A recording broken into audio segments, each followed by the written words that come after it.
Des meurtres en série, des actes misogynes, des familles entières détruites. Dans cette nouvelle affaire, nous allons parler d'un homme, mais pas n'importe lequel. Un des pires tueurs en série et peut-être le plus important de toute la Russie. Il faut dire qu'il aura eu le temps.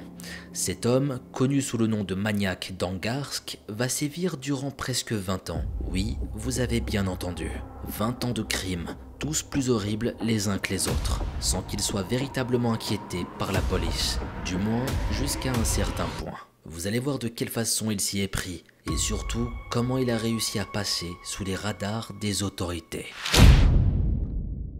Ce que je vous propose aujourd'hui, c'est une immersion dans la vie d'un tueur qui a commis des atrocités. L'affaire est à la fois complexe et fascinante, donc restez bien jusqu'à la fin pour comprendre tous les détails. Pour comprendre aussi à quel point ce tueur était un véritable monstre. N'hésitez pas à liker, vous abonner et partager pour plus de formats de ce genre. Sur ce, merci à vous et sans plus attendre, éteignez votre lumière, installez-vous bien et laissez-vous emporter par ma voix.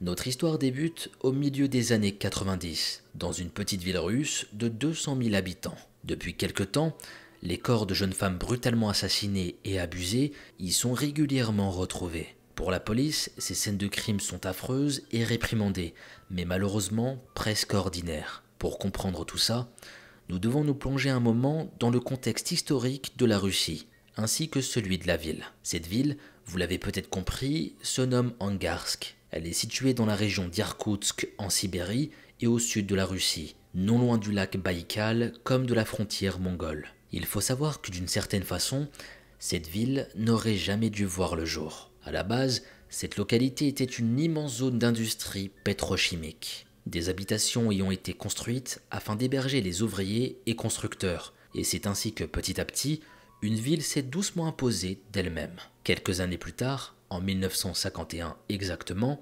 Angarsk est officiellement fondée. Sa réputation n'est pas très brillante. En plus d'être la ville la plus polluée de Russie à cause des rejets de son immense complexe industriel, elle est saturée par la violence omniprésente liée aux guerres de gangs. Et ce de façon quasi quotidienne. La police ramasse des cadavres en ville où ils sont appelés en urgence à cause des règlements de compte. En plus de ça, toutes ces affaires ne sont pas forcément élucidées. Ceci s'explique par le fait qu'il y en a beaucoup à traiter, mais pas seulement. Les années 1990 en Russie, c'est aussi le lendemain de la chute de l'URSS. Tout le pays est en pleine transformation et beaucoup d'administrations sont débordées. Cela signifie des procédures très lentes, affaires bâclées et parfois même de la corruption. Cette situation est problématique pour de nombreux citoyens, mais fait l'intérêt de quelques-uns d'entre eux, et notamment un en particulier, qui va en profiter un maximum, jusqu'à aller de lui-même vers sa perte. Sans plus attendre, passons à son histoire, celle de Mikhail Popkov. C'est dans la ville de Norilsk, au nord de la Sibérie, que Mikhail Popkov naît le 7 mars 1964. Celui-ci a d'abord été élevé par ses grands-parents, comme ses parents étaient partis travailler à Angarsk. Vers l'âge de 5 ans, il rejoint son père, ouvrier de métier, sa mère une employée et sa sœur de 5 ans, sa cadette. De Mikhail, on brosse un portrait d'un garçon intransigeant, aux mœurs assez traditionnelles, qui semble tirer de sa propre famille. Jeune homme, il porte un regard sur les femmes relativement dominant. Il ne les place pas sur le même pied d'égalité qu'avec les hommes. Selon certains rapports de police, Mikhail Popkov n'aurait pas reçu beaucoup d'amour maternel durant son enfance. Cette information n'est pas démentie par Mikhail lui-même. Il préfère même dire qu'il avait une famille ordinaire. À l'école, le jeune Mikhail semble être un élève tout ce qu'il y a de plus banal. Il fait ses devoirs, se comporte bien et a des notes correctes. Lorsqu'il entre dans la vie active, il intègre tout d'abord naturellement une des usines de pétrochimie. Durant cette période, il fait un bref passage par l'armée. À ses 22 ans, le jeune russe rencontre une femme, Elena. Il se marie rapidement avec elle et quitte le foyer parental. Peu de temps plus tard, il réussit à trouver un emploi dans la police. C'est dans ce métier qu'il va s'épanouir professionnellement. Il va même concevoir un enfant avec sa femme, une fille. Les années passent, viennent finalement le début des années 1990, au moment où la petite ville d'Angarsk entame sa descente aux enfers. Les habitants subissent alors le lot atroce de meurtres quotidiens. Chaque semaine ou presque, des cadavres sont découverts dans la forêt ou sur le bord des routes. Souvent, les scènes sont cauchemardesques. Des corps atrocement mutilés, parfois violés, et certaines presque difficiles à identifier. La police songe directement à des règlements de compte entre gangs locaux. Comme expliqué précédemment, la guerre des gangs est très présente durant cette période. L'agent de police Mikhail Popkov est aux premières loges de ces lugubres spectacles. À ce moment-là de sa vie, il s'affiche depuis quelques années déjà comme un professionnel accompli, un père de famille intègre et très protecteur avec sa fille. Dans ses temps libres, c'est un adepte du biathlon. C'est un homme en excellente forme physique. Un ancien voisin déclara plus tard à son sujet les choses suivantes. Mikhail Popkov n'était pas très sociable, mais sa famille semblait parfaite. Il faisait de la randonnée et du vélo avec sa femme. Il aimait organiser des repas dans la cour de notre immeuble. En tant que policier, bien qu'il ne soit pas très haut gradé, tout le monde sait à quel point on peut compter sur lui. Il suffit juste de l'appeler pour qu'il se porte volontaire. C'est un agent qui a le respect de beaucoup de ses collègues et amis. Mais vous le voyez venir, évidemment, il y a un mais. Car derrière la façade éclatante, la réalité est bien plus sombre. Cela aurait commencé avec son couple, qui semblait battre de l'aile. Depuis un moment déjà, Mikhail Popkov soupçonne sa femme Elena Popkova de le tromper. Selon certains journalistes, Mikhail aurait fait une erreur à ce moment-là. Mais quand bien même il aurait accusé à tort Elena, cet événement important de sa vie serait selon eux l'élément déclencheur de sa haine envers la gente féminine. Selon Mikhail lui-même cependant, cette version n'est pas tout à fait vraie, mais il n'en dira pas plus. Toujours est-il que dans sa tête, quelque chose était en train de basculer. Cette haine, Mikhail décide de la laisser l'envahir, jusqu'à la transformer en un monstre. Un monstre qui commet des horreurs que peu d'êtres humains ont commises avant lui. Son succès en tant que monstre va se révéler tellement prolifique qu'il sera rapidement surnommé le maniaque d'Angarsk. Tellement maniaque qu'il sera très compliqué de raconter ici toute l'ampleur de ses méfaits. Vous allez vite comprendre, commençons par l'histoire de Sveltana Misiavicius, une de ses victimes rescapées. C'est grâce à elle que de précieux renseignements seront rapportés à la police. Sveltana est une jeune fille d'à peine 17 ou 18 ans. C'est en 1998, environ 6 ans après le premier crime présumé de Popkov, que sa vie va prendre un tournant qui va la marquer à tout jamais. Alors qu'elle sort de chez un ami et qu'elle vient de rater le dernier transport en commun, Sveltana se résout à marcher sur le bord de la route pour rentrer chez elle. Le froid est glacial et Angarsk est désert. Tout d'un coup, une voiture s'arrête à sa hauteur. Mikhail Popkov, sans lui laisser le temps de parler, pose simplement une question à la jeune fille. Où allons-nous ? Sveltana n'a pas peur, c'est une voiture de police. L'homme qui s'y trouve possède également un badge de police. Après une très courte réflexion, Sveltana décide de monter. En plus, à ce moment-là, le froid était en train d'engourdir tout son corps. Donc c'était une raison de plus. Une fois tous les deux dans le véhicule, l'échange est cordial. Mikhail Popkov arrive près de la destination, mais continue son chemin. Sveltana n'a qu'à peine le temps de réagir à ce changement d'itinéraire qu'elle reçoit un coup en plein visage. Elle perd connaissance et lorsqu'elle reprend ses esprits, elle est dans une zone boisée. Popkov est en train de lui taper la tête contre un arbre. Il la tire par les cheveux, la frappe et la jette par terre avant de lui retirer ses vêtements. Sveltana est maintenant nue, tremblante de froid et pleurant toutes les larmes de son corps. Le policier se penche sur elle, souhaitant visiblement la violer. Aux plaintes de sa victime, il ne dit rien, il reste silencieux. La jeune fille racontera que l'agression semblait durer une éternité. Au bout d'un moment, Sveltana prend son courage à deux mains. Elle rampe sous son agresseur qui n'a pas le temps de réagir. Elle court vers sa voiture, espérant tomber sur ses clés pour pouvoir s'enfuir. Mais Mikhail Popkov les a gardées sur lui. Ce dernier réussit à la rattraper. Mais là, miracle, Sveltana aperçoit des passants près d'un immeuble. Elle hurle vers eux, ce qui fait fuir son agresseur. La jeune fille rejoint les passants, rassurée pour quelques instants. Elle souffre énormément et elle est désorientée. Son corps est recouvert de plaies et la moitié de ses cheveux sont arrachés. Mais l'histoire n'est malheureusement pas terminée, car les passants ne vont pas rester longtemps avec elle. Aussi incroyable que cela puisse paraître, après un moment, ils s'en vont, la laissant de nouveau seule.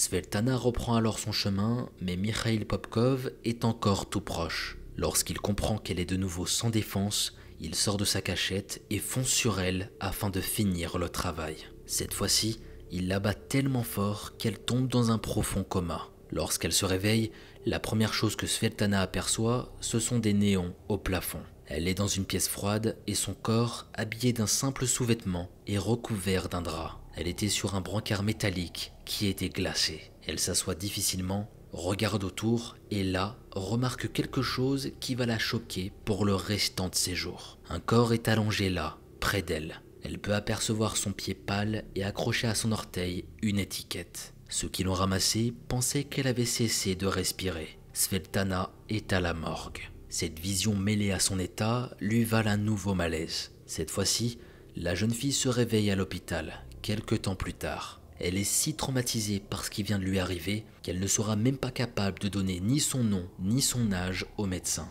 Les médecins décideront de lui octroyer l'âge de 25 ans dans son dossier médical. À ce sujet, Svetlana déclara plus tard que son agression l'avait vieilli de plusieurs années, tant elle avait été éprouvée. D'ailleurs, lorsqu'elle put enfin sortir au bout de quelques mois, la couleur de ses cheveux avait viré au gris et une partie de son corps était paralysée. Elle a dû ainsi réapprendre à parler et à marcher, depuis le début presque comme un enfant. Pour couronner le tout, Popkov était infecté par la syphilis. Il l'avait donc transmis à sa jeune victime qui a dû prendre des médicaments pendant très longtemps. Voilà un peu qui est Mikhail Popkov. Voilà quel monstre sanguinaire il est. Un homme qui est capable de faire subir des choses horribles à une jeune fille qui pourrait être la sienne. Un homme dénué de toute empathie. À la suite de cet événement incroyablement brutal, une période de reconstruction très compliquée s'ensuit pour Svetlana et sa famille. Sa maman demande naturellement que justice soit faite. Mais malheureusement, les autorités n'ont que peu d'informations sur ce qu'il a pu se passer. Ils ne retrouvent pas de preuves concrètes sur le lieu de l'agression. En plus de ça, ils ne peuvent pas compter sur le témoignage de la victime. Elle ne parvient plus à se remémorer ce qui s'est passé cette fameuse nuit. Son cerveau a été lourdement endommagé. Ainsi, rien n'est fait. Aucune investigation n'est menée pour retrouver l'auteur de cette atrocité, celui qui a laissé une jeune fille pour morte après l'avoir violée. Cette situation n'est pas acceptable pour la famille de la jeune fille. Durant 6 mois, la maman de Svetlana va se battre pour qu'une enquête soit ouverte. 6 longs mois. Autant de temps gâché, pendant que Mikhail Popkov sévit toujours dans la ville, à l'abri de tout soupçon. Mais finalement, grâce à son acharnement, le procureur d'Angarsk finit par consentir à réouvrir le dossier de Svetlana et d'enclencher une enquête. Les grands moyens sont alors employés. Puisque Svetlana n'arrive pas à donner de détails sur son agression, il faut aller les chercher directement dans son inconscient. Ils vont utiliser l'hypnose et ça va fonctionner. La jeune fille parvient à revenir quelques instants dans le passé. Elle livre enfin des informations relativement précises. Des bottes, une voiture, un badge. Pour les autorités, c'est la douche froide. La description correspond à un policier. Ces déclarations sont prises au sérieux mais ne plaisent pas. Il est décidé d'éviter au maximum que l'affaire s'ébruite. 7 flics sont interrogés à la va-vite, dont Mikhail Popkov. Résultat, tous sont mis hors de cause. C'est un véritable coup dur pour la famille et pour toutes les victimes qui vont suivre. Ces éléments auraient pu servir à faire arrêter le policier. Malheureusement, l'administration en a décidé autrement. Elle a préféré sauvegarder son image plutôt que de faire son travail. En juillet 1998, Mikhail se promène de nouveau dans les rues de sa ville. C'est le soir, son heure de prédilection. Il est là à la recherche de sa prochaine victime. Il ne sait plus à combien il en est exactement. Cela se compte déjà en dizaines.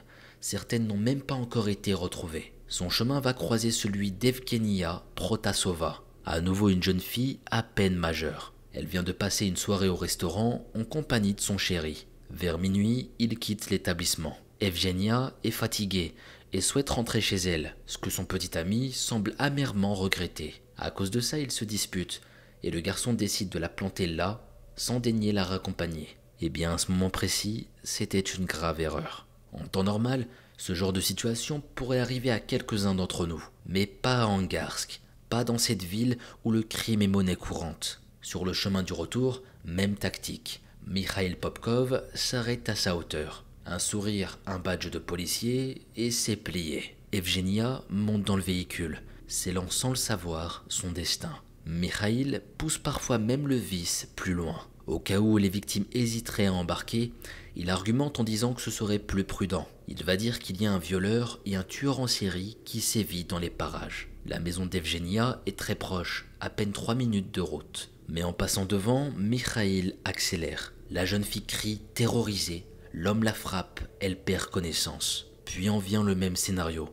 Ils sont dans une forêt, il la frappe, la roue de coups et la viole. La dernière image d'Evgenia, c'est Popkov, en train de lui asséner un ultime coup à la tête qu'elle crut fatal. À ce moment précis, elle expliquera avoir eu peur de la mort. Heureusement pour elle, son heure n'était pas encore venue. Le lendemain, elle est retrouvée nue, frigorifiée et presque morte par des promeneurs. Elle se réveillera à l'hôpital très secouée, mais heureuse d'être en vie. Encore aujourd'hui, on peut voir qu'elle a une cicatrice sur son cou à cause de l'étranglement, ainsi qu'une douleur au plus profond de son cœur. Mais elle est désormais une maman qui a su patiemment se reconstruire par la force de sa volonté. Elle n'oubliera cependant jamais le visage de Popkov. Un visage, racontera-t-elle, semblable à celui d'une bête. À ce stade, il serait plaisant de vous dire que ce crime serait le dernier de Mikhail Popkov, de vous raconter que le témoignage d'Evgenia Protasova serait décisif dans son identification puis son arrestation. Mais malheureusement,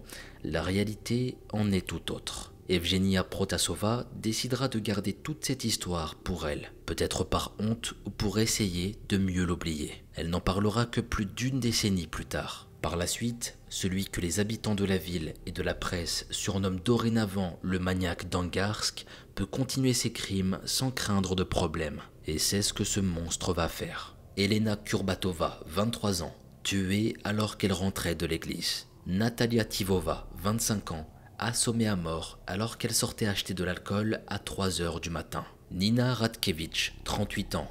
Maria Lizina, 35 ans. Lilia Pashkovskaya, 37 ans. On pourrait continuer comme ça pendant un long moment. Vous l'avez compris, il a réalisé un véritable massacre. Entre 1992 et 2010, Popkov causera la mort de pas moins de 78 personnes. Et ça, c'est la version officielle, avouée par l'accusé lui-même. Certaines personnes en charge de l'affaire déclareront plus tard que l'homme n'a pas encore livré tous ses secrets, que le nombre de ses victimes pourrait peut-être même dépasser la centaine de personnes. En attendant, les autorités locales ne s'occupent pas ou peu de ce cas. Il y a des tueries qui ne viennent pas des guerres de gangs, c'est pourtant indéniable. Mais chaque dossier traîne, et de plus en plus, des familles souffrent. Cette attitude scandaleuse en dit long sur la police d'Angarsk, qui ne souhaite visiblement pas enquêter sérieusement. C'était peut-être par peur de voir son image salie, en découvrant que l'un de leurs agents est vraiment l'auteur de tout ça. Ou c'est peut-être autre chose, quelque chose de plus sombre. À l'automne 1998, un article est publié par un journal russe sur les mystérieuses tueries en série d'Angarsk. Ce papier met cette histoire sous les projecteurs en informant à grande échelle le pays. Les services de renseignement russes à Moscou décident alors de s'emparer de l'affaire. Ils envoient leur meilleur agent, un certain Nikolai Kitaev, un homme adjoint du procureur général d'Irkoutsk, une ville importante de la Sibérie orientale. Il a déjà mis derrière les barreaux un tueur en série il y a quelques années. En arrivant sur place, l'agent Kitaev est dépité par ce qu'il va découvrir. Il va dire les choses suivantes. J'ai très vite compris que l'enquête avait été complètement bâclée. Tout avait été fait de façon superficielle. Le nombre d'indices avait été négligé et perdu. Des examens de base n'ont même pas été effectués. Tout ce qui était mentionné dans le rapport, c'était que le tueur utilisait des outils et un gourdin pour attaquer ses victimes. L'agent va effectuer sa propre enquête de son côté. Au bout de quelques mois, grâce à ses efforts et son expérience, il parvient à dresser un portrait du potentiel tueur. Un individu de sexe masculin, caucasien, né entre 1960 et 1969, et donc âgé de moins de 40 ans. Il agirait seul, le plus souvent le soir ou la nuit. Il connaît très bien la ville, comme sa vie nocturne. Il se déplace uniquement en voiture pour repérer ses victimes, qui sont presque toutes des femmes. Choisissant des femmes de préférence seules et alcoolisées, il se propose pour les raccompagner. Son insigne et son sourire endorent leur méfiance. Ses victimes sont de statut social très varié et âgées d'environ 16 à 40 ans. Étant donné les circonstances, Nikolai Kitaev suggère que le tueur cultive une haine envers la gente féminine. Peut-être un homme marié qui aurait été trompé. Ceci dit, il ne semble pas utiliser la force pour faire monter ses victimes dans sa voiture. Pour finir, des traces de pneus ont été retrouvées sur certaines scènes.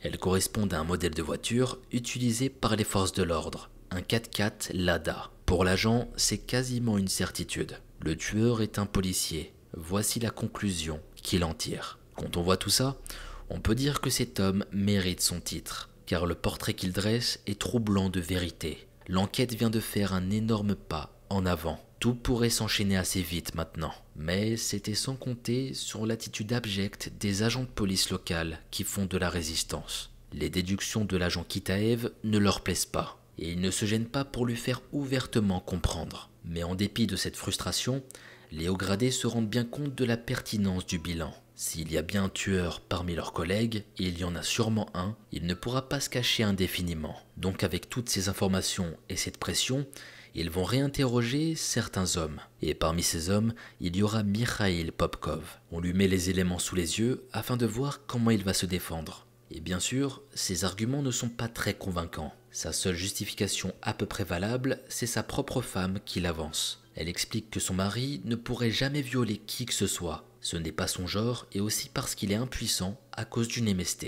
Mais même cet argument est extrêmement bancal. D'une part parce que l'on peut très bien violer quelqu'un autrement que par une pénétration. D'autre part parce qu'une des jeunes victimes rescapées avait aussi contracté une MST.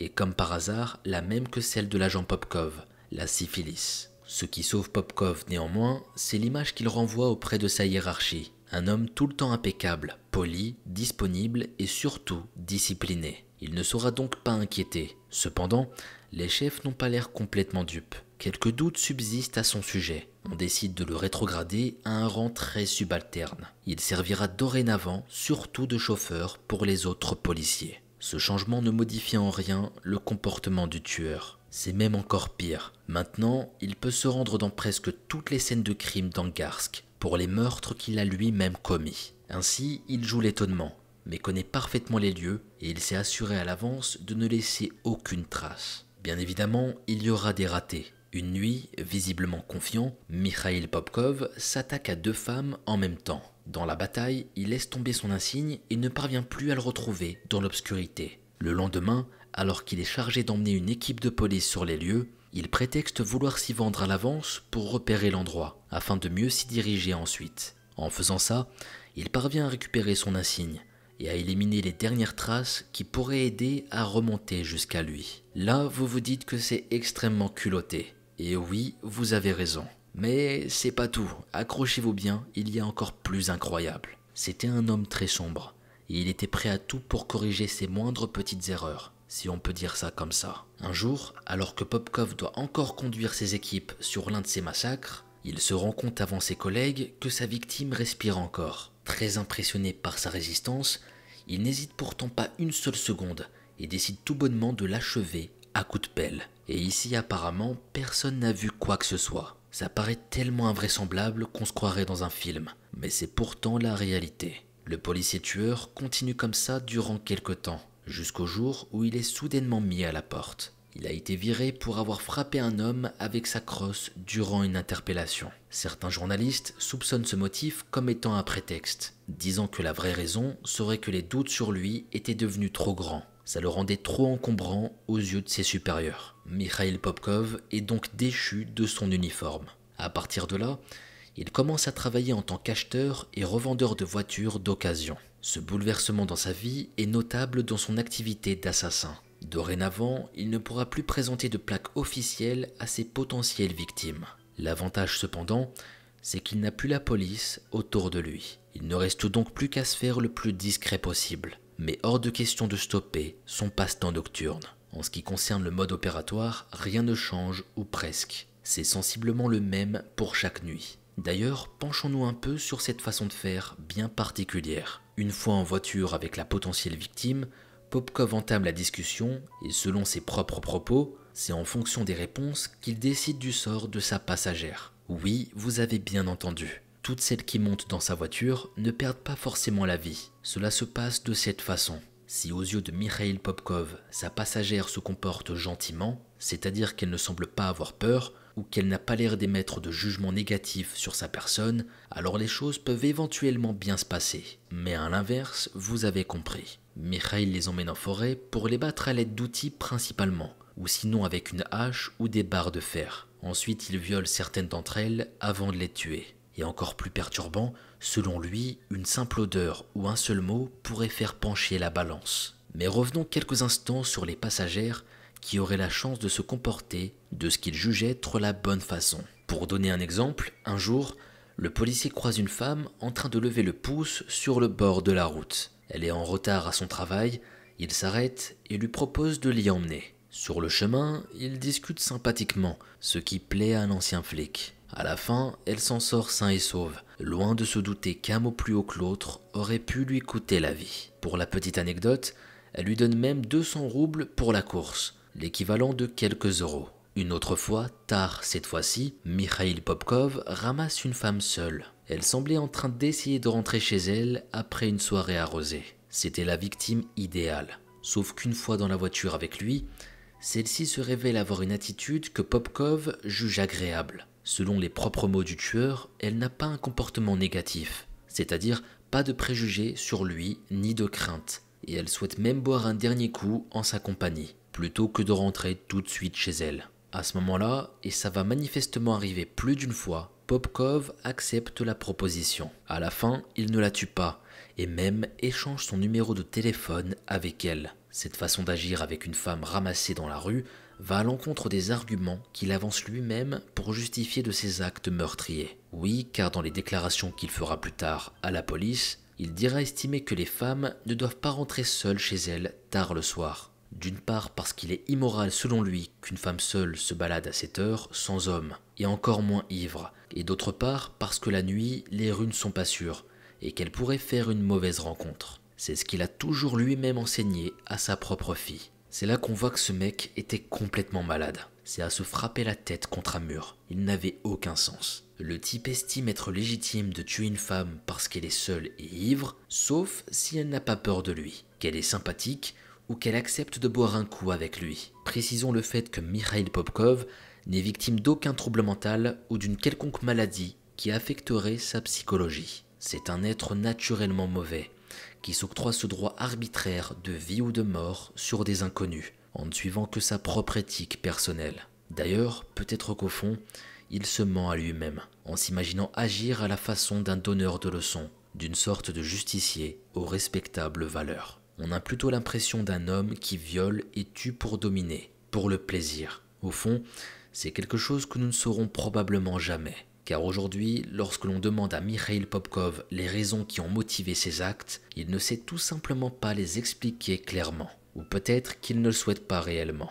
Il se contente de dire que ce qu'il a fait est mal et qu'on ne peut rien y changer. Certes, cela peut être frustrant de ne pas connaître ce qui a pu motiver à commettre de tels actes. Mais la vérité, c'est que rien ne peut les justifier. C'est de la brutalité gratuite, de la cruauté pure. Mikhail Popkov a de la haine à revendre. Mais il se cherche probablement des excuses pour tenter de se convaincre qu'il n'est pas si pourri que ça. Au bout de tant d'années, il se dit parfois être fatigué de sa situation. Il songe à se rendre tout en sachant pertinemment qu'il ne franchira jamais cette ligne.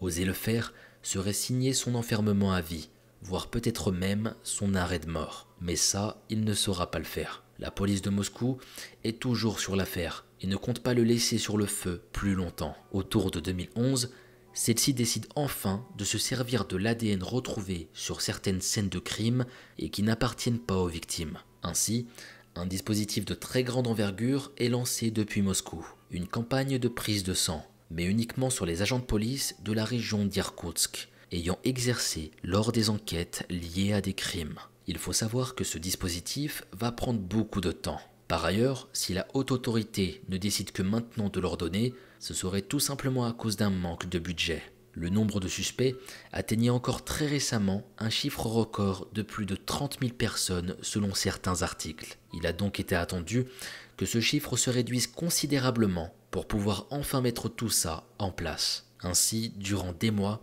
ce sont près de 3500 policiers qui sont soumis à cette prise de sang dans l'ordre alphabétique. Et enfin, en mars 2012, c'est au tour de la lettre P. L'agent Mikhail Popkov est donc convoqué à son tour. À l'infirmière qui doit lui faire le prélèvement, il pose une question. Que se passerait-il si je refusais de donner mon sang? Eh bien, vous seriez tout de suite considéré comme le suspect principal. Sur ces mots, Mikhail Popkov relève sa manche. 2 semaines plus tard, les analyses tombent. Le sang de l'ancien flic correspond à 100% avec celui retrouvé sur les lieux. Il sera arrêté à Vladivostok à près de 4000 km d'Angarsk, alors qu'il s'apprêtait à descendre d'un train transsibérien. Il n'opposera alors aucune résistance à la police et se contentera de dire « Si j'avais eu l'argent, je me serais planqué en Australie. » Le maniaque d'Angarsk est enfin derrière les barreaux. Il sera gardé en détention durant 3 ans, jusqu'à son procès en janvier 2015. À l'issue de celui-ci, Mikhail Popkov est reconnu coupable d'avoir commis 22 meurtres et 2 tentatives de meurtre de femmes. Il est pour cela condamné à la prison à vie par le tribunal régional d'Irkoutsk. Mais bien qu'il soit enfin face à la justice, l'enquête n'est pas terminée pour autant. Pour les autorités, il y a encore énormément de zones d'ombre à explorer. Popkov n'a pas encore livré tous ses secrets, c'est certain. Au cours de cette enquête titanesque, un travail d'analyse approfondi est effectué sur des infractions commises lors d'années précédentes qui s'apparenteraient au crime du maniaque d'Angarsk. Ainsi, plus de 350 affaires pénales et documents d'inspection sont étudiés. Sur la base des résultats de cette étude, un échantillon de meurtres ayant un schéma semblable à ceux de Mikhail Popkov sont mis en valeur. En s'appuyant sur ces découvertes, les inspecteurs peuvent dorénavant mettre une pression psychologique à l'accusé et ça fonctionne. En 2017, Mikhail Popkov avoue 59 meurtres supplémentaires. La presse comme l'opinion publique sont sous le choc. Après ces révélations, Popkov est dorénavant directement amené sur ces scènes de crime, afin qu'il reproduise avec exactitude la façon dont il a opéré. Les enquêteurs ont également pu identifier des témoins oculaires directs. Plus de 1000 personnes ont ainsi été interrogées, y compris des personnes vivant à l'extérieur de la Fédération de Russie. Plus de 150 vérifications de témoignages ont été effectuées, 20 corps de victimes exhumés, plus de 200 examens médico-légaux organisés et conduits, dont 60 particulièrement complexes. Pour tenter de retrouver un maximum de corps possible, les autorités ont effectué des inspections supplémentaires des lieux des incidents, y compris dans les zones difficiles d'accès, comme les forêts, les réservoirs ou les zones marécageuses. Il a été utilisé des équipements spéciaux lourds, comme des excavatrices, des tracteurs. La police a même sollicité des plongeurs professionnels ainsi que d'autres spécialistes en tout genre. Bref, autant vous dire que c'était une véritable dinguerie. Et tout ça causé par un seul homme, qui n'a pas été inquiété durant 20 ans. Le réveil des autorités russes sur cette affaire fut particulièrement longue. Mais c'est grâce à ce travail qu'on a finalement retrouvé des restes osseux des victimes, ainsi que leur effet personnel, des instruments de crime, haches, tournevis, couteaux, ainsi que d'autres objets. Le 10 décembre 2018, Mikhail Popkov retourne devant le tribunal d'Irkoutsk. Cette fois-ci, il est reconnu coupable de 56 autres meurtres. Les 3 autres meurtres présumés n'ayant pas pu être confirmés par faute de preuves. Pour tout ça, il est condamné à une 2e peine d'emprisonnement à perpétuité. Ainsi se termine l'histoire de Mikhail Popkov. J'attends vos avis concernant ce tueur en série dans les commentaires. Comme on vient de le voir, c'était du grand n'importe quoi. Il a tué à lui tout seul plus de 100 victimes. Et il aura fallu énormément de temps avant qu'il soit arrêté et enfermé. Désormais, il est en train de pourrir en prison. Et ce, pour le restant de ses jours. Maintenant, je vous propose de continuer avec une autre affaire. Let's begin. Alek Minassian est né en 1993 à Richmond Hill, dans l'état de l'Ontario, au Canada. Il grandit dans un petit quartier tranquille, auprès de Sona, sa mère, et Vae, son père. Il a également un frère. Dans le voisinage, les Minassian sont perçus comme des gens que l'on pourrait qualifier de discrets. Ils n'ont pas forcément de longues conversations, et ils sont toujours dans leur coin. Vae, le père, est cependant décrit comme un homme très aimable et respecté. Alek grandit, et ses parents comme ses professeurs jugent son comportement comme étant un peu spécial. Il est différent différent des autres enfants de son âge, et on le remarque dans son comportement à l'école et à la maison. Par exemple, il imite souvent des voix bizarres pour parler à ses camarades. Il s'intéresse aussi de façon exagérée pour certaines choses. On pourrait penser que beaucoup d'enfants font ça, et que ça reste que des délires de jeunes, mais c'était pas vraiment ça. Ceux qu'il côtoie tous les jours se rendent bien compte que quelque chose cloche chez lui. Il n'est pas dans la norme. Dès la maternelle, Alex se montre capable de soustraire mentalement des nombres à deux chiffres. Et à côté de ça, à l'école, t'avais un Mogo qui cherchait un bonbon plus un bonbon est égal à Mogo. Tout à Mogo. Je suis vraiment un fourbe. Mais j'étais vraiment une petite peste étant petit quand même, parfois. Mais des fois très mignon. Mais bref. Donc Alec avait une grosse avance en mathématiques pour un enfant de son âge. Mais à côté de ça, il est en difficulté dans beaucoup d'autres matières, notamment dans la compréhension de la lecture et des mots. En parallèle, ses interactions avec ses camarades et les autres adultes sont compliquées. Le petit garçon ne regarde que rarement dans les yeux. Il est souvent en contradiction avec les autres enfants. Il est également introverti et régulièrement dans sa bulle. À l'année de ses 5 ans, son père et sa mère décident de l'emmener lui faire quelques examens à l'hôpital. Ainsi, un diagnostic peut être enfin posé. Alec est né avec un trouble envahissant du développement. C'est ce qu'on appelle en France un TED. T-E-D. C'est une forme d'autisme en quelque sorte. Associé à ça, le jeune garçon développe le syndrome de Gilles de la Tourette. Des médicaments lui sont prescrits pour cette maladie qu'il prendra pendant quelques années. Alec grandit en suivant l'école normale, mais est associé à un programme d'éducation spécialisé. Ça lui permettra de l'aider dans son développement. Le TED n'est pas vraiment considéré comme une maladie. Elle est plutôt considérée comme une façon d'appréhender son environnement, qui serait différente de la norme habituelle. Toutefois, ces troubles peuvent être assez handicapants durant la croissance, que ce soit pour l'harmonie du corps et surtout pour les interactions sociales. Bref, Alec et son frère grandissent, et alors que Vae le papa est décrit comme un homme très sympathique, ces deux garçons ont l'air de l'être un peu moins. Apparemment, il peut leur arriver d'éviter certains regards. Pour Alec, cela peut s'expliquer plus facilement maintenant. Mais certains voisins qui ne connaissent pas le contexte médical en concluent simplement qu'ils ne sont pas courtois et aussi naturels que leur papa. Alec grandit de plus en plus et ses parents vont mettre tout en œuvre pour l'aider dans ses responsabilités de jeune garçon. Ils l'aident constamment dans ses devoirs et dans son organisation scolaire. Ils font attention à ses progressions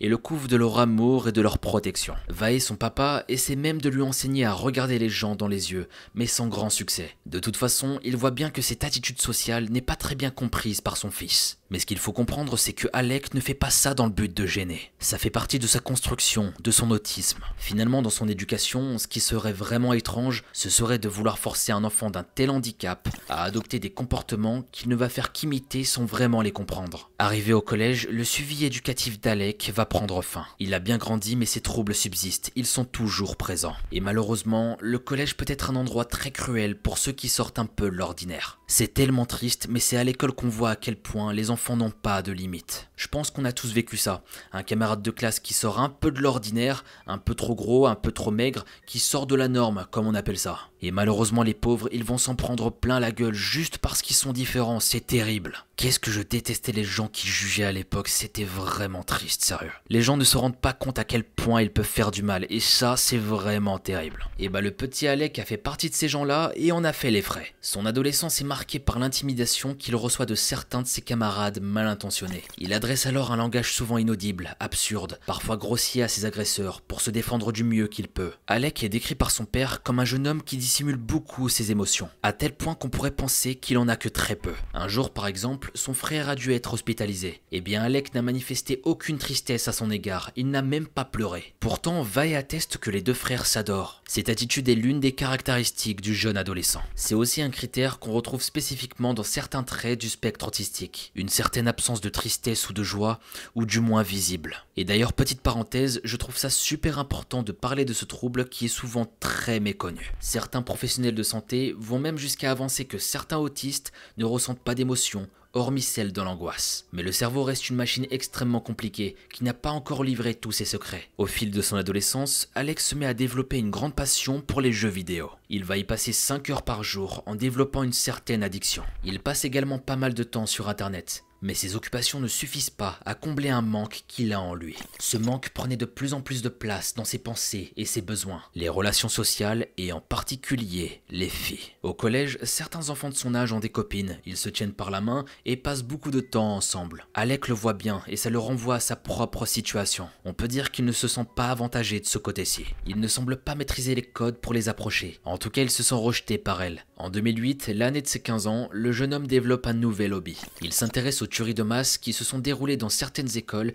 et collèges des États-Unis, comme celle de Virginia Tech et de Columbine notamment. Il accumule des lectures à ce sujet sur internet et y passe beaucoup de temps. À ce stade, on pourrait dire que c'est un peu morbide, mais rien d'alarmant encore. Ce que l'on sait, c'est lorsque quelque chose de nouveau l'intéresse, Alec a tendance à y consacrer beaucoup de son temps, peut-être même un peu trop. 5 années passent et Alec intègre la faculté de Seneca à Toronto. Là-bas, il décide d'étudier l'informatique, il a alors aux alentours de 20 ans. Pour lui, c'est un nouveau départ, il quitte le collège et l'immaturité ambiante. Il va enfin pouvoir commencer sa vraie vie d'étudiant, rencontrer des personnes probablement plus ouvertes, plus adultes. Et puis il n'aura plus à suivre les ennuyeux cours généraux du collège. Une nouvelle période de sa vie lui tend les bras. Mais les choses ne se passent pas exactement comme prévu. Alec aime son cursus, mais a du mal à développer des relations sociales. Il passe beaucoup de temps à la maison où ses parents s'occupent de lui. Plus tard, une voisine témoignera les choses suivantes. Alec et son grand frère n'étaient quasiment jamais seuls dans la rue. C'était un couple un peu âgé, mais ils s'occupaient de leur enfant comme des bébés. Depuis qu'il a intégré la fac, la situation d'Alec n'a pas beaucoup changé. Son cercle d'amis est toujours aussi restreint. Il vit toujours chez ses parents et n'a pas encore de petit ami.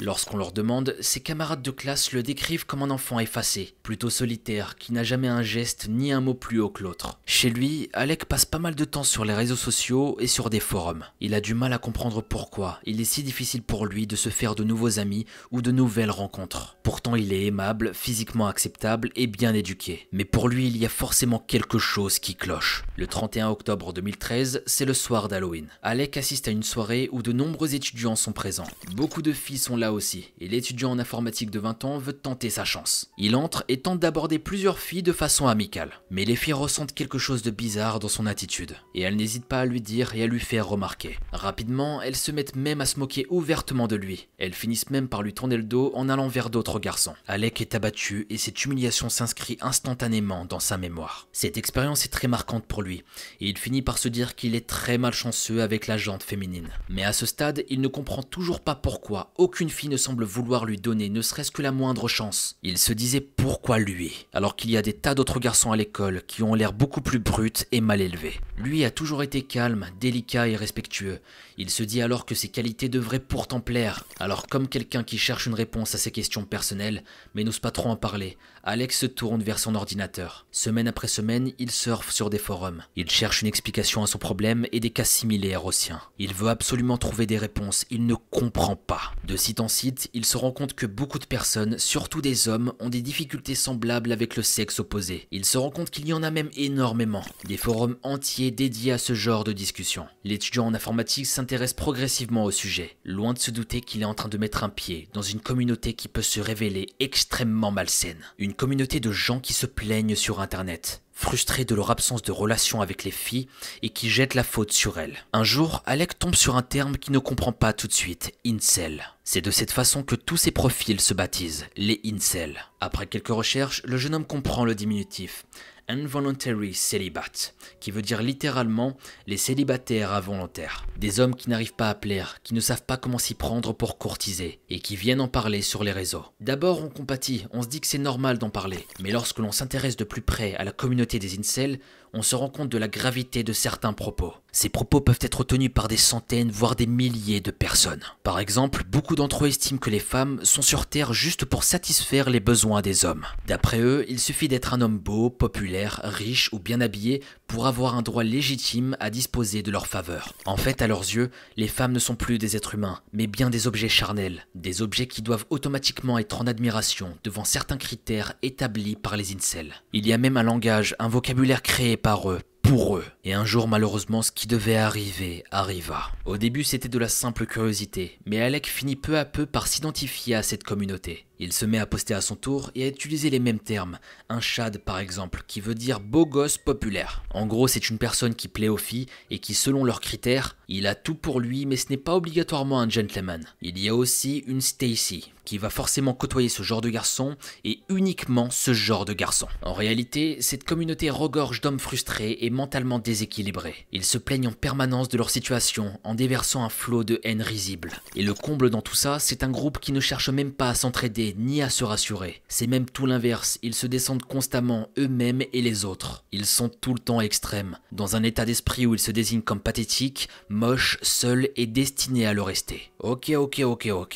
Là on est sur un sujet très sombre, et si je vous en parle aujourd'hui, eh bah c'est pas pour rien. On fait face à une problématique qui est très effrayante, des gens frustrés. Clairement on peut le dire, on dirait carrément une secte. Plus que jamais, cette vidéo a pour but de prévenir de ce genre d'individus très mal intentionnés et de s'en protéger. Donc s'il vous plaît, faites attention à vous et à vos proches parce que c'est un sujet sérieux. Bref, reprenons notre histoire. Aujourd'hui, les incels sont une communauté qui est au centre de graves polémiques. Depuis que certains sont passés du stade de la frustration désespérée à la colère, puis aux actes d'une violence inouïe. C'est le cas d'Elliot Rodger, un jeune Californien de 22 ans seulement qui disait aussi se sentir délaissé d'une façon injuste par les femmes. Et régulièrement sur sa chaîne YouTube, il postait des vidéos de lui en train d'en parler. Ses réflexions pouvaient être très lunaires et profondément misogynes, mais elles étaient surtout profondément pathétiques. En fait, on aurait dit qu'il voulait inspirer une sorte de pitié. Il était en tout cas convaincu de détenir la vérité. Il en a même carrément écrit un livre de plusieurs centaines de pages. En voilà quelques extraits, et ses pensées sont pour la plupart partagées par énormément d'incels. Je tiens à dire que les propos qui vont suivre sont d'une extrême violence qui me font énormément de peine.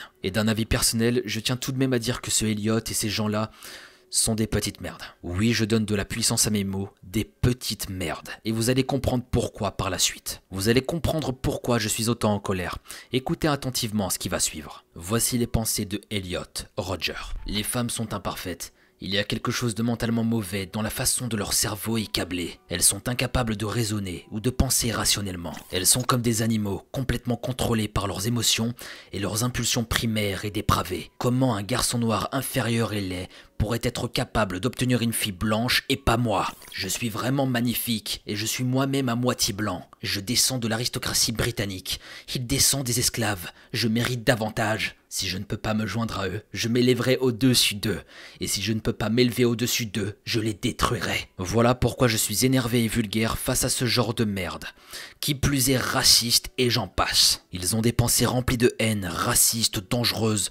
Enfin bref, c'est des individus vraiment dangereux et c'est pourquoi je fais cette vidéo aujourd'hui. Et je vous promets, quand je suis tombé la première fois sur ces informations, ça m'a fait beaucoup de peine de voir ce genre de choses. Comment on peut tomber aussi bas avec des pensées aussi bêtes et ridicules? J'essaie de comprendre mais je n'y arrive pas, sérieux. Bref, le 23 mai 2014, Elliot Rodger s'arma pour abattre des passants au hasard dans la rue. Il visait surtout des femmes, il voulait les punir, elle et toute l'humanité pour son malheur personnel. Ensuite, au volant de sa voiture, il écrasa plusieurs piétons avant d'être pris au piège. Lorsque la police est enfin arrivée à la portière de la voiture, c'était trop tard. Il s'était logé une balle dans la tête. Et c'est cette même année en 2014, quelques mois avant les attaques, que Alec Minassian va faire la rencontre d'Elliot Rodger, connu aussi sous le surnom de Supreme Gentleman, comme il s'appelle lui-même sur le site Reddit.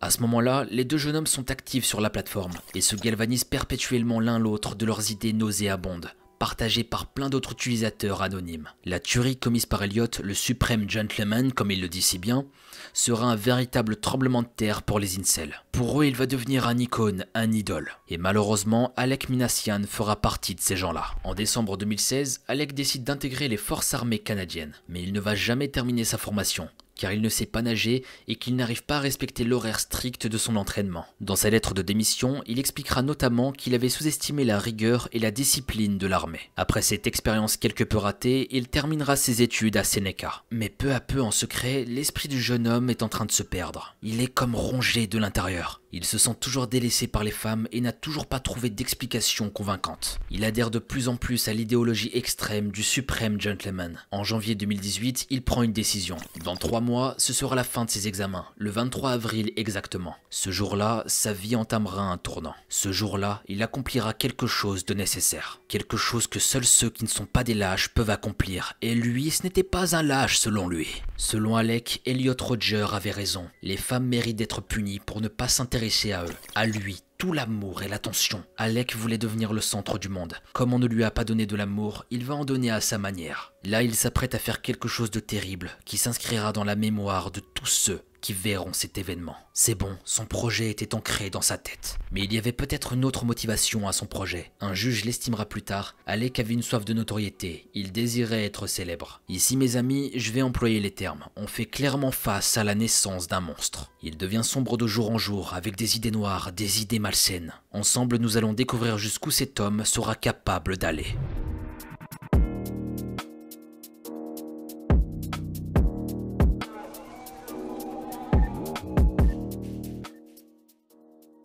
Trois mois s'écoulent et Alec a enfin terminé ses examens qui se sont relativement bien passés. Le 23 avril au matin, il est installé chez lui, en train d'étudier une candidature pour un poste d'informaticien plutôt bien payé. Au milieu de sa lecture, il se lève et s'adresse à son père Vae. Il lui dit qu'il va sortir et retrouver des amis. Il n'est pas encore midi et Vae accepte, sans forcément demander qui sont ses fameux amis. Alec se rend en ville dans une boutique du nom de Ryder.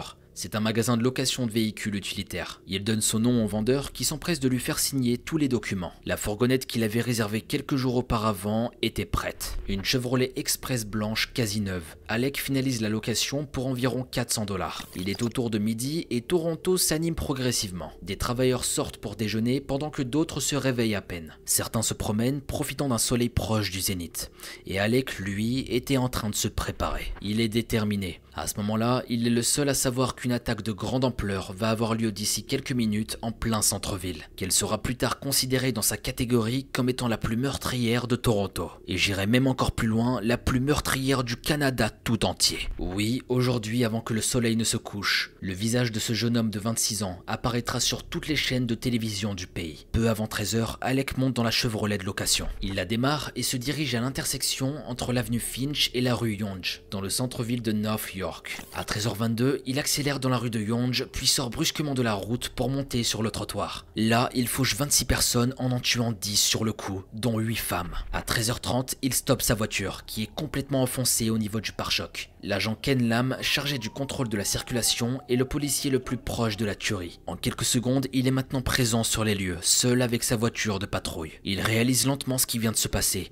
Il sort son arme de service et se met à hurler sur Alec. Il lui demande de se jeter au sol. Un témoin filme toute la scène et ces images vont faire le tour du monde. Le jeune meurtrier ne se rend pas, mais pointe un objet vers le policier, comme pour le mettre en joue. Mais ce n'est pas une arme, c'est un téléphone portable. Le policier insiste. « Get down ! À terre !» Pendant 30 longues secondes, un duel extrêmement tendu se déroule entre les deux hommes. Alec, manifestement en pleine hystérie meurtrière, crie des phrases comme « J'ai une arme, allez, viens, tire-moi dans la tête! Tire! Allez, tire-moi dans la tête !» Ses intentions semblent claires, il tente de se suicider. Il voulait que via l'intervention de la police, il se fasse tuer. Mais Ken Lam garde son sang-froid et il ne tirera pas. D'un seul coup, Alec hésite. Il décide finalement de mettre fin au duel. Il jette son portable à terre et se couche sur le ventre. L'agent, maintenant armé d'une matraque télescopique, s'approche de lui pour le menotter. Ainsi s'achève l'attaque au camion bélier d'Alec Minassian qui sera directement arrêté.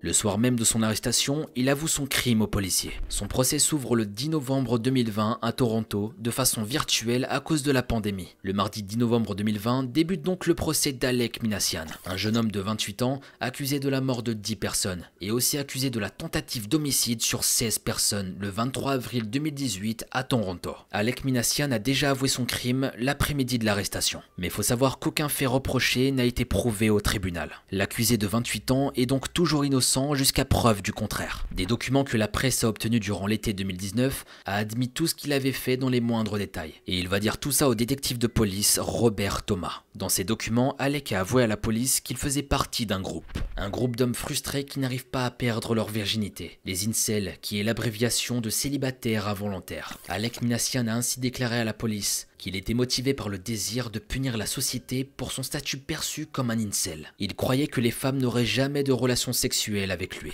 Il a également déclaré qu'il avait planifié l'attaque au camion bélier près d'1 mois à l'avance et qu'il avait loué une fourgonnette pour parvenir à ses fins. Alec Minassian a confessé qu'il s'était inspiré de l'américain Elliot Rodger, le fondateur présumé des mouvements des incels, celui qui avait commis le même genre d'attaque à Santa Barbara en Californie en 2014. Alec Minassian a été déclaré apte à subir son procès selon son avocat. Mais quelqu'un considéré apte, ça ne veut pas dire qu'il est notamment capable de comprendre de quoi il est accusé. La personne doit comprendre aussi dans quel cadre il va être poursuivi, le rôle de la cour à son égard et les conséquences d'un éventuel verdict de culpabilité. Il doit être aussi en mesure de conseiller son avocat pour bien organiser sa défense sans que sa santé mentale ne fasse obstacle. Mais cet état peut encore changer au cours du procès, selon son avocat. Un accusé peut au début être apte à subir son procès, puis au milieu devenir inapte à le poursuivre jusqu'à son terme. Afin d'éviter toute ambiguïté, précisons tout de même que même si l'accusé ne pouvait pas assister à son procès à cause de sa santé mentale actuelle, le verdict final ne serait pas influencé par cet état. Pour la justice, c'est la santé mentale au moment du crime qui est important. Si la cour prononce un verdict de non-responsabilité criminelle, il n'y aura ni procès ni prison pour Alec Minassian. Et ça, autant vous dire que ça aurait fait totalement polémique. Vous imaginez, vous, le mec a commis une tuerie de masse et il ne va pas être enfermé, ça paraît complètement loufoque. Bref, Alec et son avocat vont plaider pour non-responsabilité criminelle. Ils se servent de l'autisme du tueur, mais après plusieurs années de procès et une longue réflexion, cette défense sera rejetée. Tout au long du procès, la police se heurte à un problème de taille. Les 3 appareils principaux d'Alec, 2 ordinateurs portables et un smartphone sont verrouillés. C'est assez embêtant car ils auraient pu apporter des preuves essentielles à apporter à l'enquête. Mais il y avait autre chose. Alec avait annoncé faire partie de la communauté des incels. Les autorités pensent donc pouvoir mettre la main sur des conversations avec d'autres membres de cette idéologie sur ses réseaux, et peut-être prévenir d'autres éventuelles attaques. L'enjeu est donc de taille, mais Alec ne souhaite pas donner ses mots de passe. Sa défense et ses avocats l'encouragent dans cette démarche, qui est légalement autorisée à adopter. Lors des différents procès, seul Va et son père sera présent. Anéanti par cette tragédie causée par un de ses fils, il déclare que jamais il n'aurait pu se douter qu'une telle chose arriverait. Pas une seule seconde, il ne se serait douté que son fils dérive de cette manière. Il savait qu'il avait des problèmes relationnels, mais jamais il ne se serait douté qu'il allait tuer des gens. Ça paraît improbable. Quel fils va avoir ça dans la tête? Et c'est terrible pour ce père qui doit subir tout ça. Alec Minassian est déclaré par la cour comme étant porteur d'une forme d'autisme, mais il est tout de même responsable de ses actes, étant capable de distinguer le bien du mal. Vu la complexité de l'affaire, le procès va durer plusieurs années. Bref, maintenant parlons des victimes d'Alec Minassian. Amaresh Tesfamariam, 65 ans, était une femme qui, suite à l'attaque d'Alec Minassian, est devenue tétraplégique. Elle était paralysée du cou jusqu'aux pieds, et ce durant 3 ans. Le 28 octobre 2021, cette femme finit par succomber de ses blessures. Et elle devient la 11e victime de ce meurtre, de ce massacre. L'une des folies les plus meurtrières de Toronto. Voici la liste des autres noms qui ont tragiquement perdu la vie le lundi 23 avril 2018. Que toutes ces personnes puissent reposer en paix. Imaginez la douleur des familles qui ont perdu leurs proches. Ça paraît insoutenable. J'ai vraiment pas les mots. Et des gens comme lui méritent juste d'être enfermés pour le bien de tous. Le lundi 13 juin 2022, le verdict tombe. Et comme vous pouvez le voir, c'est très récent. Pour avoir tué volontairement 11 personnes et tenté d'en avoir assassiné 15 autres, Alec Minassian est condamné à la prison à perpétuité. Il pourra faire la demande d'une libération conditionnelle dans 25 ans, mais rien n'indique que cette procédure sera acceptée. Ainsi se termine cette affaire sur Alec Minassian. Ici, j'aimerais avoir vos avis concernant ce qu'on vient de voir. Les incels, le comportement de cet homme qui a commis de tels actes. Personnellement, je trouve ça malheureux qu'aujourd'hui, on puisse en arriver là. À s'imaginer toutes ces choses ridicules, au point de rentrer dans une secte contre les femmes. C'est totalement débile. Ça fait peur de voir ça et jusqu'où ça peut aller. C'est tellement malheureux. C'est pour ça qu'aujourd'hui, je tenais à parler de cette affaire qui est très importante. Elle n'est pas du tout à prendre à la légère et j'espère qu'à l'avenir, on évitera des drames comme celui-ci. Enfin bref, la vidéo se termine. Merci à vous d'avoir regardé la vidéo et d'être toujours aussi nombreux à m'écouter. N'hésitez pas à me suivre sur mon Twitch Mogota Sama pour les lives. Quant à nous, on se retrouve très vite pour une nouvelle affaire. C'était Mogota.